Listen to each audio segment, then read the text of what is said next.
எங்கள் வாழ்வும் எங்கள் வளமும் மங்காத தமிழென்று சங்கே முழங்கு. இந்த அவையை மணிமகுடமாய் அலங்கரித்துக் கொண்டிருக்கும் அவை தலைமை அவர்களை வணங்கி,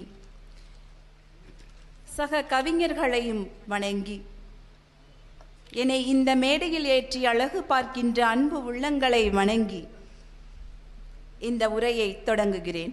பிரபுவை வணங்கி. நீரளவே ஆகுமாம் நீராம்பல் தான் கற்ற நூலளவே ஆகுமாம் நுண்ணறிவு என்ற ஔவையின் வாக்கோடு கவியுரை தொடங்குகிறேன். புத்தகம் அகத்தை புதிதாக்கும், புத்தகம் அகத்தை புதிதாக்கும், எண்ணங்களில் வண்ணம் பெருகச் செய்யும், நேர்மறை எதிர்மறை என்றில்லாது பொதுமறையாய் உலகை உய்விக்கச் செய்யும், நேர்மறை எதிர்மறை என்றில்லாது பொதுமறையாய் உலகை உய்விக்கச் செய்யும்.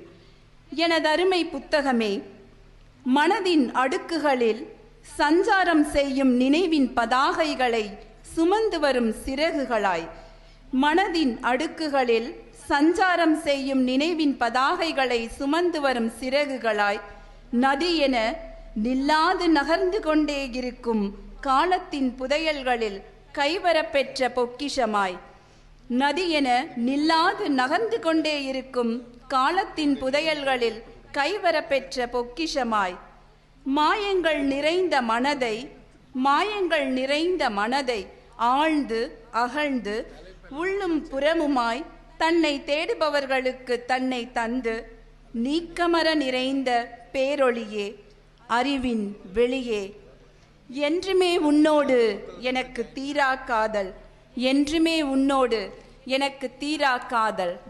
உன்னை பார்க்கும் ஒவ்வொரு முறையும் புதிதாய் பூக்கிறது மனம்.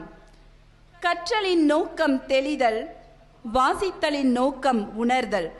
கற்றலின் நோக்கம் தெளிதல், வாசித்தலின் நோக்கம் உணர்தல். எதை கற்றேன் உன்னிடம், எதை பெற்றேன் உன்னிடம். வாசிக்க துவங்கிய நாளிலிருந்தே உன்னோடான நேசம் உறுதிப்பட்டு விட்டது. வாசிக்க துவங்கிய நாளிலிருந்தே உன்னோடான நேசம் உறுதிப்பட்டு விட்டது. அறிவின் வெளிச்சம் நீ, அறிவின் வெளிச்சம் நீ, அரவணைக்கிறாய் ஆத்ம தோழனாய். அயர்ந்து நின்றிடும் வேலைகளில் சாமரம் வீசுகிறாய், மனதின் காயங்களுக்கு அரு மருந்தென சந்தனம் பூசுகிறாய். எப்பொழுதெல்லாம் எப்பொழுதெல்லாம் என் மனம் மௌன பூக்களை சூடிக்கொள்கிறதோ அப்பொழுதெல்லாம் அப்பொழுதெல்லாம் நீயே என்னை ஆட்சி செய்கிறாய். உன்னை வாசிக்க வாசிக்க, உன்னை வாசிக்க வாசிக்க என்னை சுற்றிலும் உன் வாசம்.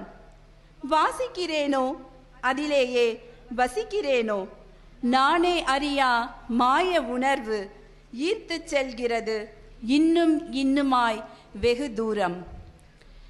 வினாக்களும் கணாக்களும் நிறைந்த நிகழ்தகவு வாழ்வினில், வினாக்களும் கணாக்களும் நிறைந்த நிகழ்தகவு வாழ்வினில் விடையாய் ஒளிர்வது நீ மட்டுமே.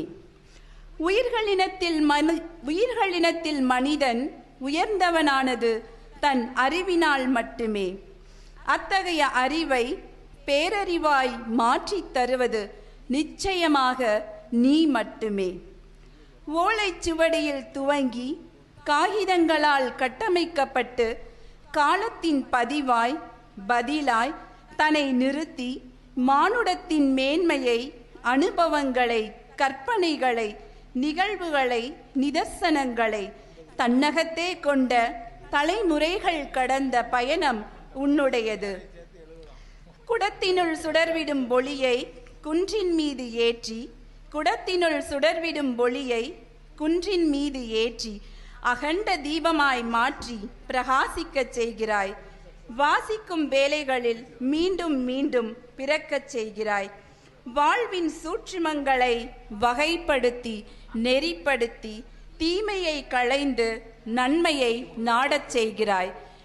உன்னை வாசித்தலே அறிவை கூர்மை செய்யும், உன்னை வாசித்தலே அறிவை கூர்மை செய்யும், மனதை சீர்மை செய்யும், ஆன்மாவை மேன்மை செய்யும். மனதை சீர்மை செய்யும், ஆன்மாவை மேன்மை செய்யும்.